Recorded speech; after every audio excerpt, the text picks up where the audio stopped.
So, hello, welcome to my channel for the very first time. This is the first video of mine you're going to be seeing on the channel.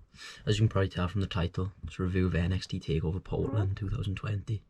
But be on the lookout for AEW and NXT weekly reviews coming out soon. So this show took place in the Moto Center in Portland, Oregon, home of the Trailblazers. And I've got to say, this crowd was absolutely electric tonight. It really added to the overall atmosphere, especially in some matches. It's probably worth mentioning, just quickly, that the show did open with some weird poppy concert. And I'm not personally a fan of that music, it's not my cup of tea. But I don't think it detracts from the overall show grade, but I thought I'd just mention that. The wrestling match that opened the show, though, is Keith Lee versus Dominik Dijakovic for the NXT North American Championship. This match was an absolute barnstormer. It was a Keith Lee Dominik Dijakovic match. I mean, what did you expect? These lads have great athleticism and great chemistry. Within like 2 or 3 minutes, Keith Lee hits a Hurricane Rana, and Dominik Dijakovic hits a corkscrew moonsault. Man is way too big to be doing that. It's going to make me sound like I'm in a WWE hype package, but he is way too big to be doing stuff like that. Then, one of the better parts of the match, honestly, I'd say, is when it slows down. They just start battering each other with clotheslines for a couple of minutes. They start hitting each other. It goes to the outside. Keith Lee starts hammering him with these two-handed chops. And then, the biggest spot, maybe of the year so far, happened.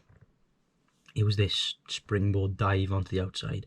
Keith Lee was on a chair in line with the announce table.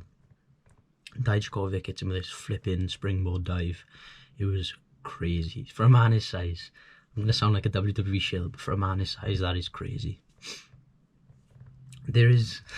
I found something funny. It's nothing to do with the actual match, but just before the match, as Keith Lee's music stops and Dijakovic's music starts, Keith Lee does like this really theatric turn. He's like, what? So it's just quite weird. So this is the first match I'm going to be reviewing on my channel. I think I'm going to have to give it a 9 out of 10. It was entertaining from end to end. It was brilliant. But there was some clear spot calling. You could see when they were talking to each other. I never like that in wrestling, obviously, because it detracts from the realism. And then there's also the elephant in the room of the slow movement in between the spots. Not like, it didn't feel like a real fight. They were just slowly getting up here and there. And I know wrestling isn't exactly supposed to be fully realistic, but it just felt out of place. Next up, we had the big blow-off match between Dakota Kai and Tegan Knox. So these two were formerly best friends, but of course at NXT Takeover War Games, Dakota Kai attacked her best friend, breaking her knee.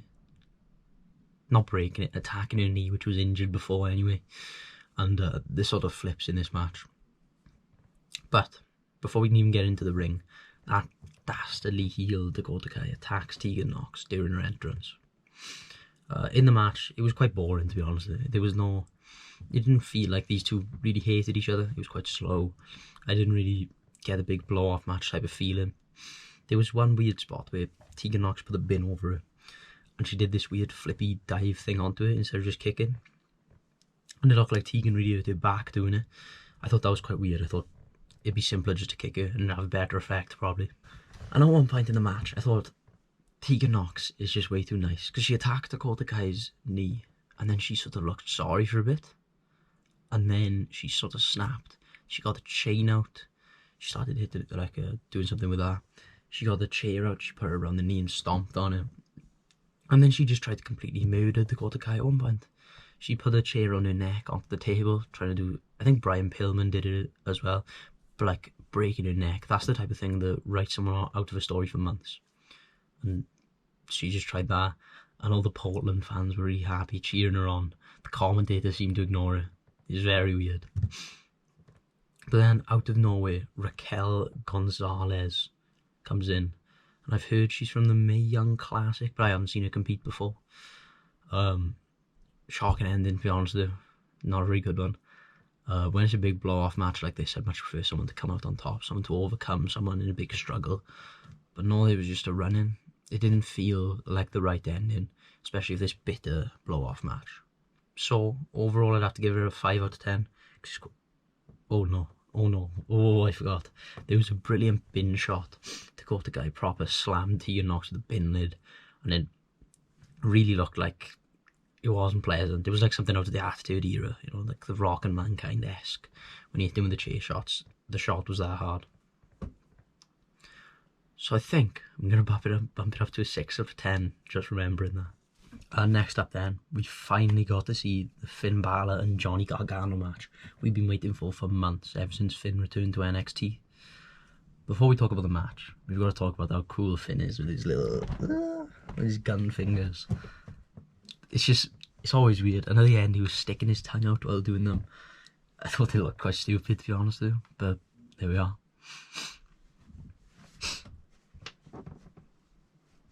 At the start of the match, there was some really good technical work. I liked the mat-based grappling. Finn was doing some push-ups, made him look like arrogant and cocky. Good character work. It was like a slow building match at the start, and then Johnny Gargano hits a spear onto the hardest part of the ring. Did you know that's the hardest part of the ring? Imagine the damage he must have done to him. Balor was working his leg all match, working Johnny Gargano's leg, but the thing is, there wasn't really much of a payoff. Johnny Gargano only sort of pretended that his knee was hurt at one point. I feel like if you're not going to sell the leg throughout the match, there's not much of a point in working on a specific body part. You might as well have more varied offense if they're not going to sell, because it can be more interesting. But Finn Balor has really good aggressiveness when he's in the ring. He really feels like he wants to kill the other person. It's very good character work throughout. You know, he looks really vicious. He looks unforgiving. That's one word I'd use. And we see him talking to Johnny Gargano in the ring after he pins him at the end. So Finn pins him after hitting a coup de grace in 1916, and he just looks vicious, honestly. But there was one major botch. So Finn was doing his thing he does quite often now, actually, where he bounces off the ropes and slams his leg into their knee. But Johnny Gargano, I think, was meant to push Finn over the ropes, but he didn't. He missed his cue. So Finn just sort of climbed onto the ropes and hung there himself. I thought it looked like quite weird. I thought it was an obvious botch, something uncharacteristic of these two high-quality performers. But the match went on for ages. Okay? It was really worth it. It was like half an hour long, maybe. I thought they built and then went back down and then built again. It was a very good match.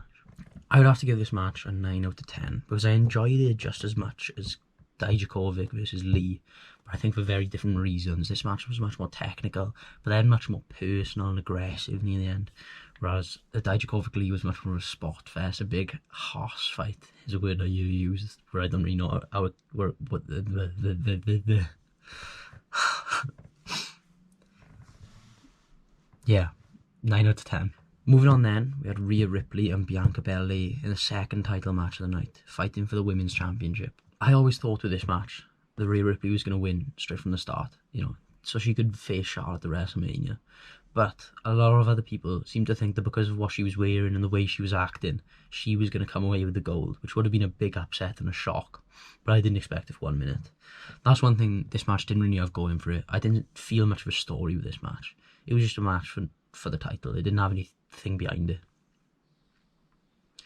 So my favourite part was probably the slapping match they had.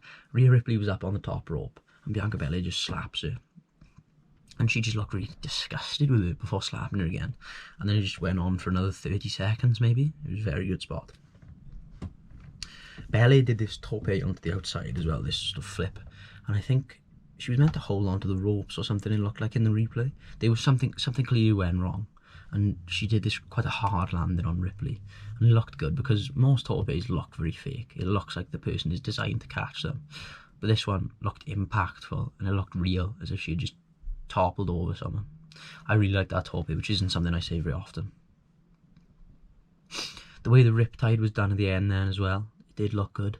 It was sort of, she pulled her onto the rope and she hit her head on the turnbuckle before then doing the riptide. I thought that was quite a realistic way of going about it, and it came out of nowhere. I definitely didn't expect the match to end as quickly as it did. I think the reason for the low grade I'm about to give it is because of how quick it was though. I think I'm going to give this match a 7 out of 10. It didn't really have enough time to do anything for me properly. It was just a few interesting moments here and there. It's nothing I'm going to take with me for months like some other matches. I'm going to be remembering some other matches for a while. So Charlotte then comes out, talks to Rhea, says she got a match at WrestleMania. Then on her way out she throws Belair into the steel steps. sort of payback for what happened on Wednesday. Then we had our co-main event, the fan favourite in this venue, the Broserweights versus the Undisputed Era, Red Dragon, Kyle O'Reilly and Bobby Fish, my team. I had some bets back in these lads to win, and they let me down. So I'm very disappointed with Kyle O'Reilly and Bobby Fish if they're listening right now. So right at the start, Red Dragon were just working Pete Dunne, just hitting him with small fence, cutting the ring in half, the standard tag team wrestling as they're breaking someone down. But then Matt Riddle has probably my favourite hot tag of the year so far. The crowd were electric. He was doing some Matt Riddle stuff. I'm always a big fan of the striking type of offense. Matt Riddle has it, and actually Kyle O'Reilly has it. And there was one really good sequence where they were just kicking the shit out of each other. And there was German suplexes flying about everywhere. Everest German suplexes. There was dual moonsaults. Pete Dunne did it onto the outside onto Bobby Fish, and Matt Riddle did a corkscrew moonsault onto Kyle O'Reilly on the inside, but Kyle got the knees up. That was a very nice looking moment.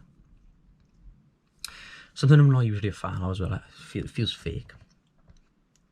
There's the stereo submissions in the ring. So Pete Dunne and Matt Riddle both had ankle locks cinched in on Bobby Fish and Kyle O'Reilly. But Kyle O'Reilly countered into the sharpshooter, and Bobby Fish countered into the guillotine. But then Matt Riddle tried to counter out to the guillotine. Bobby Fish transitioned into the sleeper hold. And I thought I really liked it because it looked like a real sort of UFC grappling match in a way that there was transitions, and like it wasn't just someone in a submission selling for ages. They were trying to get out of it, and the other person altered what they were doing to fit with it. I thought it looked good. It looked real. You'll hear me talk about this on this channel whenever there's a title change as well. But the Broserweights look like they had just won a title. They looked happy with themselves. They were screaming. Always a good moment when the champions win, to see them looking like they just won a title. So the match started off slow, built to a big crescendo. There were some nice spots in between that I'll take with me. I just always loved the work of Kyle O'Reilly and Pete Dunne, especially. The crowd went electric. Every time Pete Dunne did the finger breaking thing, the crowd went wild, and it really adds to it, honestly. So I would give this match an 8 out of 10. I thought it was definitely better than the Rhea Ripley match. Then we had the main event. This match was definitely the match of the night. This was my match of the year so far. Tommaso Ciampa versus Adam Cole. Now this was one of the most personal feeling matches I've watched in a long while.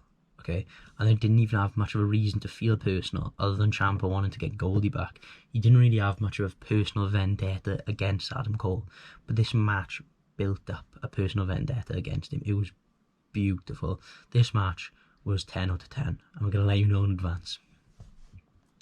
So at the start it was just quite personal. It was, you know, they were imitating each other, they were taunting each other in the middle of the grappling.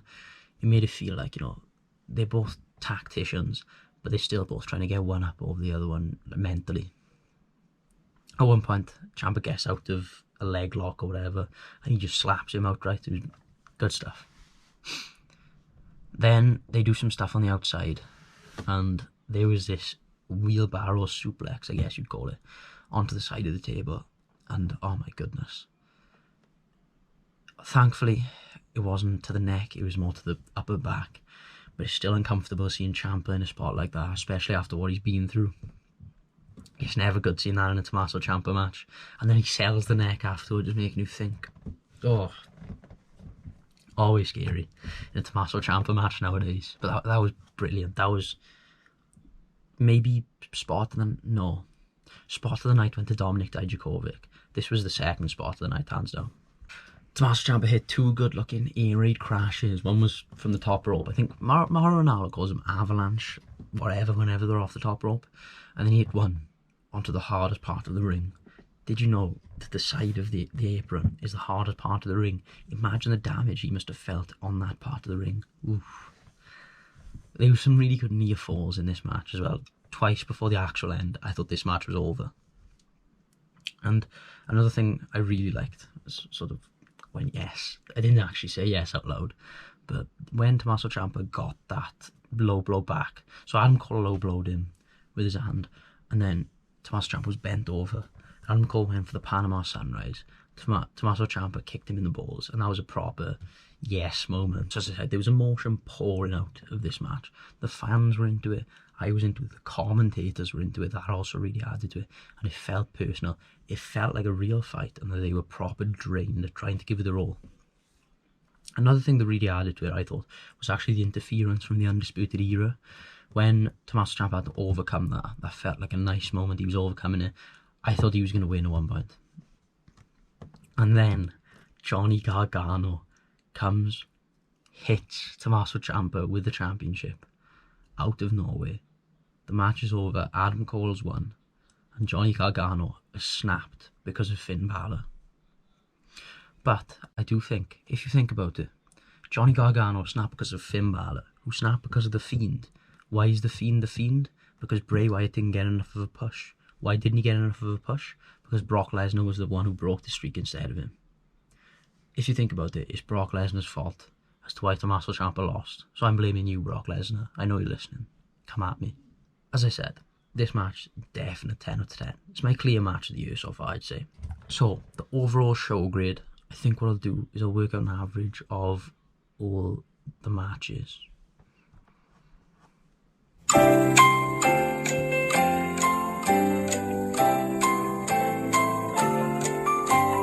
If you round up, that grade comes to 8, and I'm going to add one more for the crowd, because that really added to it. This crowd was electric tonight. As I said, the best one I've seen since Takeover London. I really hope they do more shows in Portland as NXT. It was brilliant. So, thank you very much for listening. Be on the lookout for my AEW and NXT reviews on Wednesday. Thank you.